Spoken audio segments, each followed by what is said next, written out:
Hey, it's Craig. I just wanted to let you know that you can listen to Canadian History X early and ad-free on Amazon Music, included with Prime. Hey everyone, Craig Baird here.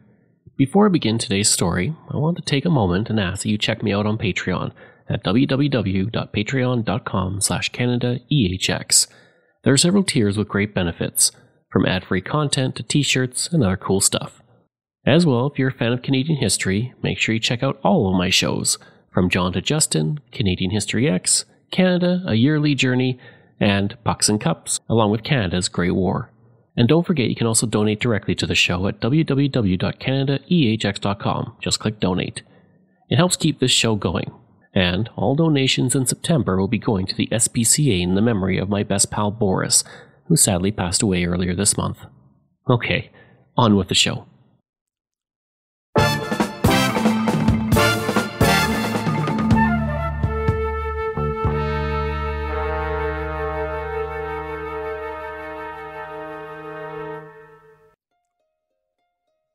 Canada had won, the country was celebrating, and the players were returning as conquering heroes. Before they arrived home, though, there was an exhibition game against the Czech team which they tied 3-3. Arriving a couple days before the team were the 3,000 fans who had made the trip to Moscow to cheer on Team Canada. They had taken a 12-hour flight to get home and were happy to be back in Canada. Frank Legendre would say, "That is sure one police state over there. Everywhere you looked, there were policemen. A group of us counted 63 policemen in front of us at the game. We don't know how many were beside us or behind us." Ken Molson said the fans yelled themselves hoarse, and they did it to give the team encouragement and to help them win, he would add.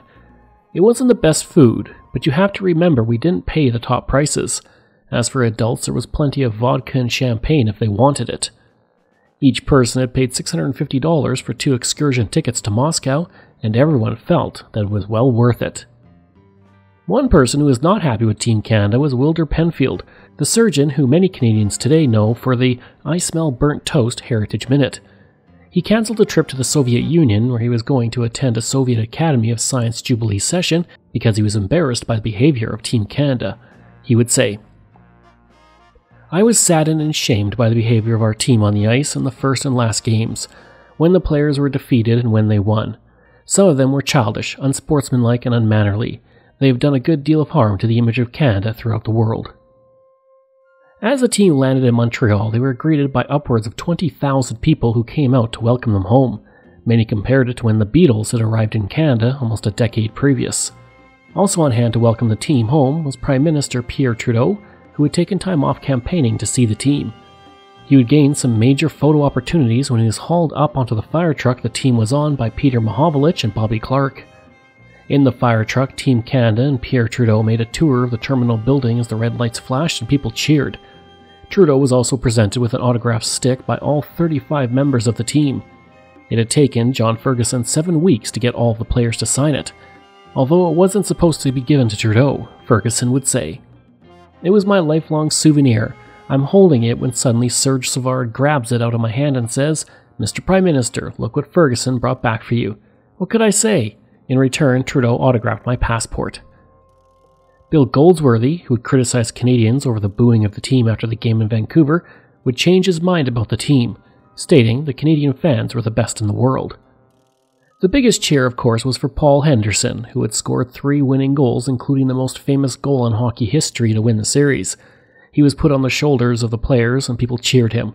When people would call Maple Leaf Gardens, the operators would answer by saying, "Maple Leaf Gardens, home of Paul Henderson." Phil Esposito, the undisputed leader of the team, was put on the shoulders of his teammates as well. Rod Gilbert would say, "I didn't expect such a reception, but when you think of Montreal, you think of great hockey fans and vice versa." A Mr. and Mrs. A.J. Watson, who had been at the airport since 1 p.m., or 5 hours before Team Canada's plane was expected to land, said, "We came because they are the greatest. Have you seen anything like this? It is better than the Beatles ever had."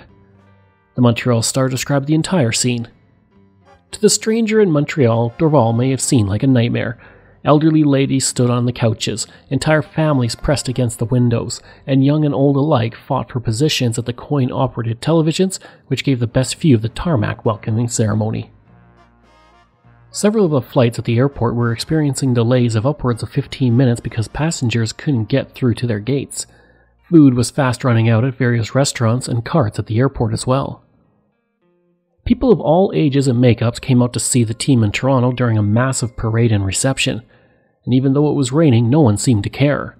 As well, only half the team was able to make it to Toronto, as Montreal players stayed in Montreal, and others made their way to their cities to start playing NHL hockey. One couple celebrated their 25th wedding anniversary by standing in the rain under umbrellas to see the team pass. One girl had plastic bags wrapped around her heavily bandaged foot due to inflamed tendons. She would say, "Nothing would have kept me away. This is just fantastic. It is really great." Banners of all sorts flew in the crowd. One said Jesus saves, but Esposito knocks in the rebounds. Another said Team Canada is Beaver Power. In all, it was estimated that the crowd that came to see Team Canada in the rain during the Toronto parade numbered over 80,000. On hand for the parade were a variety of individuals, including Ontario Premier Bill Davis, Toronto Mayor William Dennison, 2 members of the federal cabinet, and of course Team Canada. As the players appeared on the stage overlooking the crowd, the entire crowd began to collectively sing "O Canada." Brad Park said, "Tonight is the best place I've ever been. You fans are just unbelievable." Harry Sinden would say, "I'm speechless. You people are remarkable. Without you, would be nowhere." The Edmonton Journal described the scene. When the team arrived in downtown Toronto, heavy rain continued to pour all evening. It was also cold and windy. The weather and the crush of the crowd, which had police genuinely worried at several points, made life difficult for some of the youngsters in the square. A number of them fainted, and scores were seen looking for some warmth and protection from drenched clothes, blue lips, and chattering teeth. Phil Esposito was the leading scorer for the entire series with 13 points, 7 goals, and 6 assists. Paul Henderson and Bobby Clarke were second with 10 points and 6 points. Alexander Yukashev was the leading scorer for the Soviets with 11 points. Tony Esposito finished with a record of 2-1-1, while Ken Dryden finished with a record of 2-2-0. From Team Canada, Phil Esposito, Bobby Clarke, Yvonne Cournoyer, Brad Park, Rod Gilbert, Jean Rattel, Gilbert Perron, Frank Mahovlich, Serge Savard, Stan Mikita, Guy Lapointe, Tony Esposito, and Ken Dryden all wound up in the Hockey Hall of Fame. Harry Sinden would be inducted in 1983 as a builder. And there's also an active campaign to have Paul Henderson inducted into the Hall. There is also a special monument outside the Hockey Hall of Fame honoring Team Canada in its win during the Summit Series. From the Soviets, Alexander Yukashev, Vladislav Tretiak, and Valery Kharlamov were inducted into the Hockey Hall of Fame. Tretiak was the first Soviet to be inducted into the Hockey Hall of Fame when he was enshrined in 1989. The biggest impact from the series was that Canada's belief that it was superior to the other countries in hockey was firmly shattered. The near loss had woken Canada up and shown it that countries such as Russia had players who were easily good enough to play in the NHL. As Frank Mahovlich would say, give the Russians a football and they would win the Super Bowl in 2 years. Canadians were also introduced to the preparation and conditioning methods of the Soviets, which would gradually see a change in the NHL. Today, conditioning and training throughout the summer is commonplace, and that is thanks to the influence of European players and the Summit Series. Over time, spending the summer drinking and fishing would be replaced with working out, training, and getting into game shape before training camp even began. The Soviets were equally impressed with Canada, especially the Canadians' never-say-die spirit, who lost only 1 game out of the 7 they played on European ice, despite usually trailing in the third period.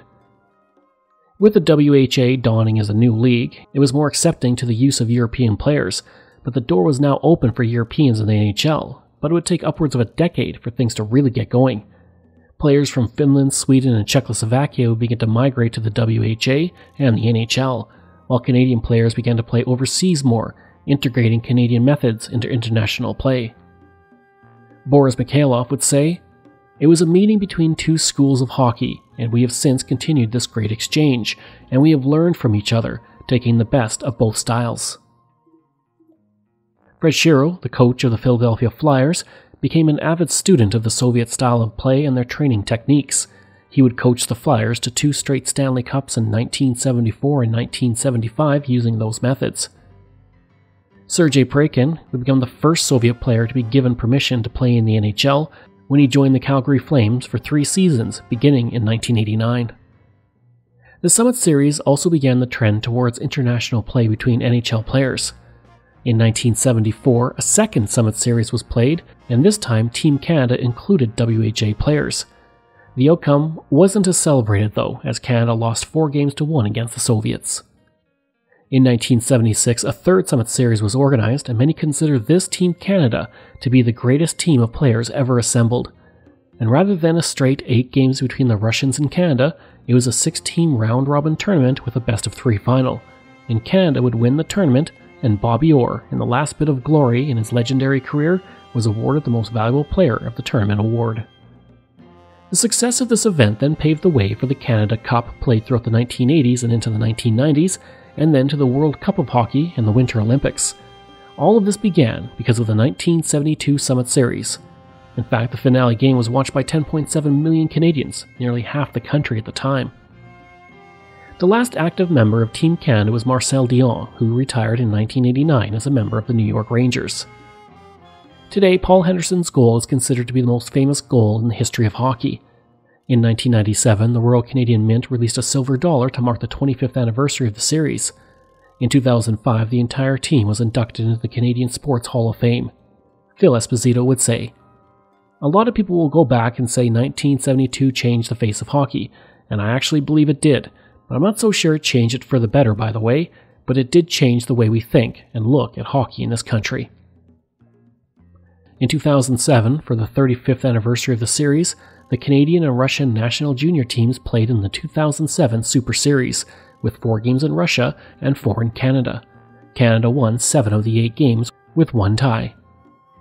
In 2012, the 40th anniversary of the series, Team Canada was given a star on Canada's Walk of Fame, and the entire team was honored at a dinner at the Hockey Hall of Fame.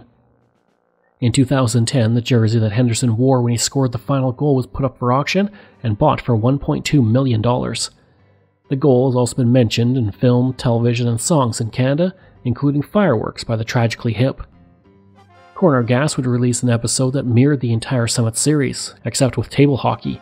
Brent, the main character, served as the Canadian side, against the young and brash Karen, who took the side of the Soviet team. For Canadians, the Summit Series of 1972 is much more than just a hockey tournament. It was a shining moment, when Canada, for once, had pride in itself and wanted to show to the world that it was the best in the world at something. But it was also a humbling experience, and one that showed that Canadians could rise up through adversity and prove themselves.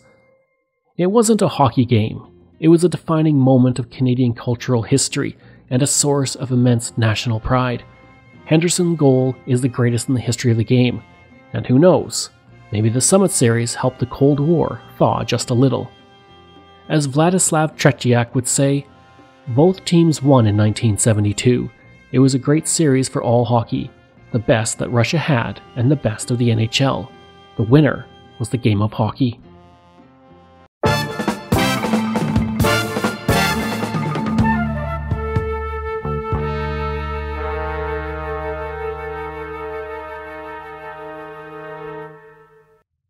Thank you for joining me on Canadian History X. Information from Canadian Encyclopedia, Maclean's, Wikipedia, NHL.com, Montreal Gazette, Ottawa Citizen, Ottawa Journal, Montreal Star, and the Sioux Star. This show is researched, produced, and written by me, Craig Baird, with the help of producer Dila Velasquez. Audio design and production by Rob Johnson. If this is your first time listening and you like what you heard, please take a moment and give us a 5-star review to help others find these amazing stories, and there are so many for you to sink your teeth into. And we love hearing from you, so if you have a show topic you want me to cover, email me at craig@canadaehx.com. And don't forget to stop by my website and social media. I've included all of those in my show notes. Until next time, I'm Craig Baird, and this is Canadian History X.